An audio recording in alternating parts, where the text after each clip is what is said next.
sweet praise. We say, this is the day.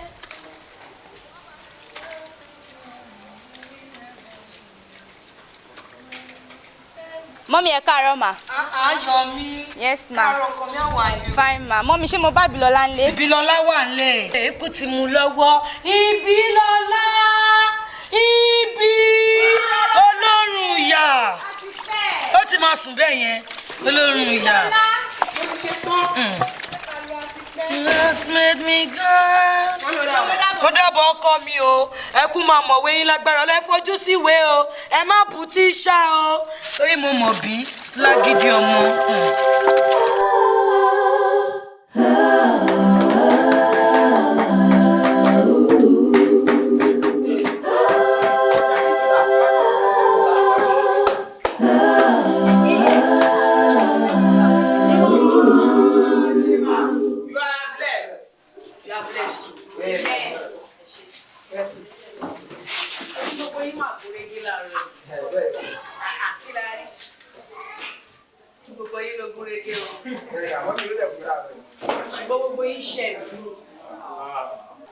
Kí gbogbo yín kẹsà gbẹjẹmọwọ ẹṣọ ara yín.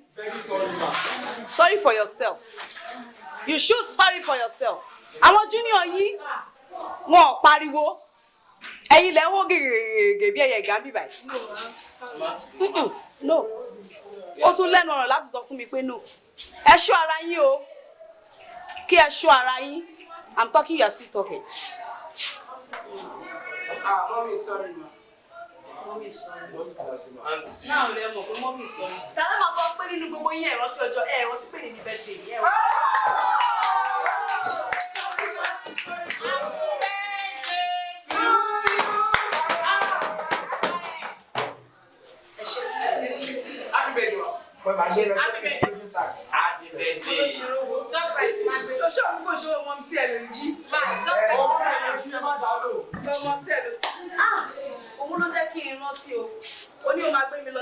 Shopping. Ṣé o ti sanwó excursion ni? Mọ́mí ẹ̀ mo ti sàn. Báyọ̀ ṣe mọ̀ mí mọ̀ bá wọn. Mo ti sàn àmì sàn. Ṣé kò wá gbọ́? Ẹ̀rẹ́ tí mo na ṣọ́ọ̀bọ̀ mo ti sàn. Ọlọ́run á pèsè gbogbo wa lápò. Ẹni tí o bá ti sanwó excursion inú gbogbo yín. Ṣé mo bẹ́ẹ̀ ṣe máa sán o? Mo ti sàn sẹ́mi. Mo mọ̀ pé wọn ò ní tí ì sàn tiẹ̀. I'm paid. I'm paid. You are paid. Yes. Ta ló kọ sílẹ̀ nínú gbogbo yẹn tó ti sanwó àtẹ̀tù ti sùn? Ká máa mẹ́ni tó ti sọ́sà àtẹ̀tù ti sùn. Òun ló ń kọ sílẹ̀. Bá mi wo orúkọ ẹ̀ mẹ́rin ṣó ti sanwó àtẹ̀tù ti sanwó.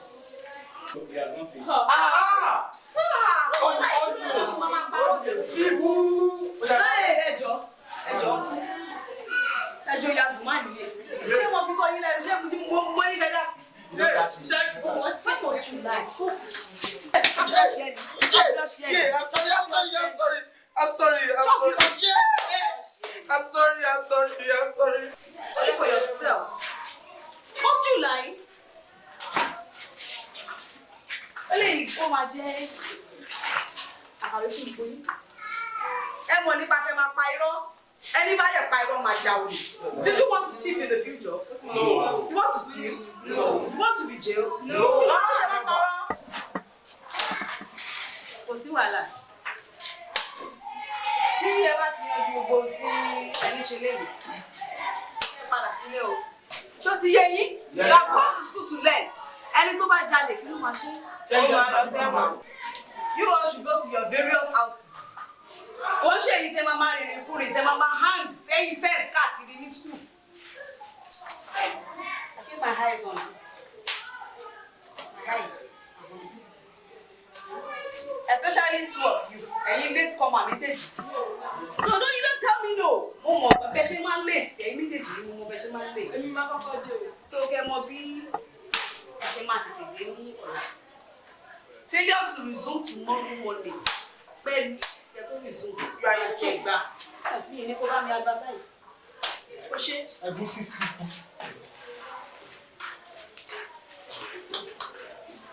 Thank you, ma. Bye, ma. Bye, ma. See ya. Yes, ma.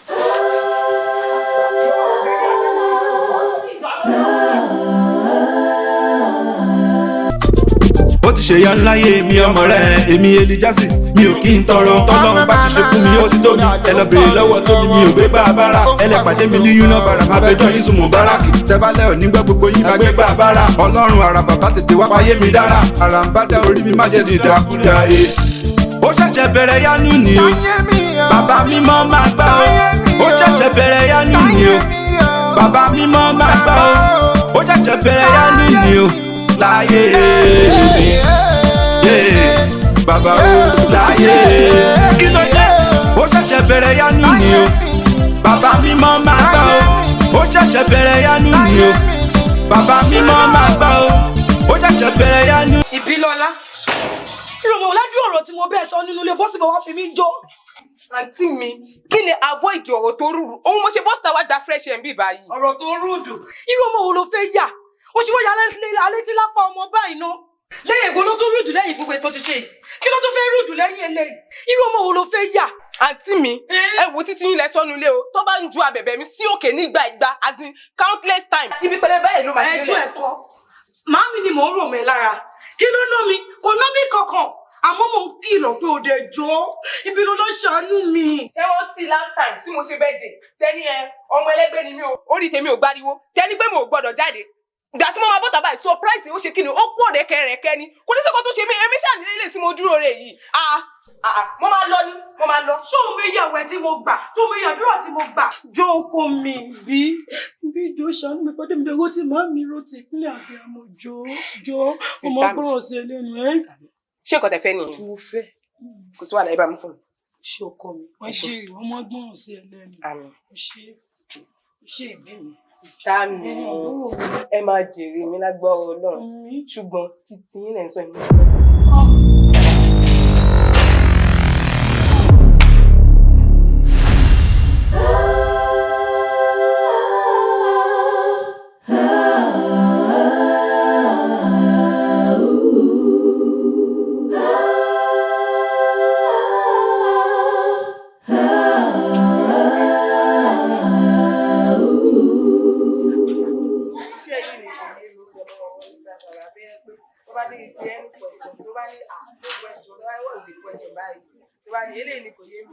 Kí ni mo yé ẹnu gbogbo ilé ìwádìí bẹ̀rẹ̀ sí ní sọ́ọ̀tì èèyàn tó yẹ mo ṣe é ṣe kí ni mo kó mo ní ìdílé èèyàn gbà sókè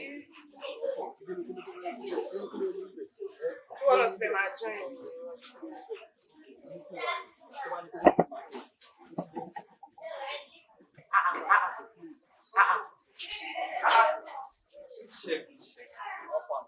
Ṣẹ̀gẹ́ àfàrà kí ló wá ṣe bá? Ó rí mi àti. Wo àfàrà bàbá wò ni má bínú náà. Fẹ́mi ó ti miss gan. Ọmọ ó ti miss. A ti gbábọ̀ pa lẹ́yìn lọ́wọ́. Mo ti miss gan ni ẹ. Gidi. Ó tí ẹ̀ jẹ́ kí n sáré rí ẹ̀. Kí ló ṣẹlẹ̀? Kí ló ṣẹlẹ̀? Èmi àti ẹ̀ ń bá mi ṣe nǹkan lọ́wọ́ tó bá tí nǹkan lẹ́yìn sọ bóyá kó padà. So mi ò lè rí sínú àbí.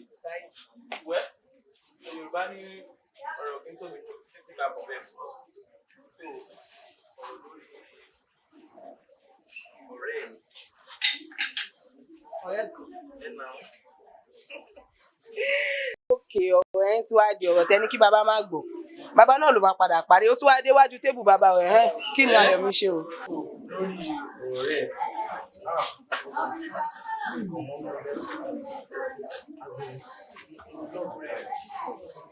òkè kémi náà máa parọ́ èmi náà ti rí bó ṣe máa ń lo gbogbo kíní kódà kínú máa bí ẹ báyìí tó bá ti fi lè rí báyìí wàá smile wàá ṣe kíni wọn ń gbé fake life tó yìí tẹ ọ̀rẹ́ ti yé mi ó mọ ọkọ ìwọ ló máa ṣe kíni wàá lead ó ní ẹlẹ́rù ló máa ń gbé ẹrù ẹ̀ níbi tó ti wúwo tó bá ti lead a máa follow ẹ̀ náà. omi gbẹ̀gì lọ́ba.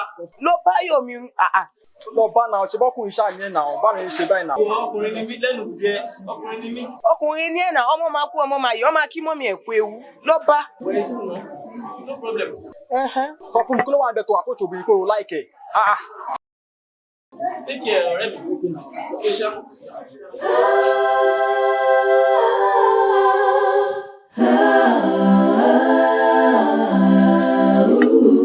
Mr. Agbabiaka bàbá Yorùbá báwo ni mo bẹ. Àfà lórí ọ̀rọ̀ excursion tẹ́ ẹ lọ́wọ́. ṣe sà. Ẹ má ń kúrò fún yín sà. Ṣé rí ó dà ń pé àwọn student wọn fẹ́ turn up sà. Most of wọn pé kàn san 5,000 naira. Ìmí 2,000 naira. Mi ò tiẹ̀ dára sà. Lórí èlò. Èlò ni a ní kan san. Just 10,000 naira sà. And then onímọ́tò gan tó wá ń fún mi ní conviction. Kí ló ṣe? Because mi ti sọ fún pé èlò la máa san. Ó sọ pé 70,000 naira ló máa gbà. Mo ní 70,000 naira bíi ti báwo. Okay, ó wá ní èlò láwa ní a lè san. A máa fún ní 40,000 naira. So nǹkan tá a jọ conclude sí nìyẹn sà. Mr. Gbabiaka. Yes sir. Bàbá Yorùbá. Tèmi fúnra mi bá gbọ́kadà lọ. Mi lè san 200 fún. Níbi ìsàlẹ̀ odò yẹn. 20 àrèkù wá ṣe kankan. 30. 30 sà. Ẹ má bínú sà. Due to nǹkan tí èmi àti driver yẹn jọ sọ. Mo ti sọ fún pé 40,000 naira ni a máa san fún mi. Ṣé kò ní rí bákan sà? Bàbá Yorùbá. Yes sir. Ṣé fi ti yín kún? No. School fẹ́ san 30,000. Màá ní. Ẹ sọ pé 30 ni. Ẹ sọ pé 30 ní school 30,000 ní school fẹ́ sọ. Àlàáfíà. Bravo.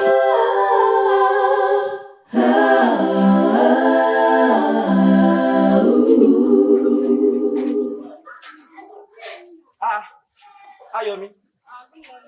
Good morning. Alpha báwo ni? Mo fẹ́ sọ nǹkan kan fún ẹ but mo fẹ́ sọ fún ẹ. What's that? So mo fẹ́ sọ fún ẹ pé mo like ẹ, mo fẹ́ kí màá tẹ ká máa fẹ́ra. Are you stupid? Is something wrong with your brain?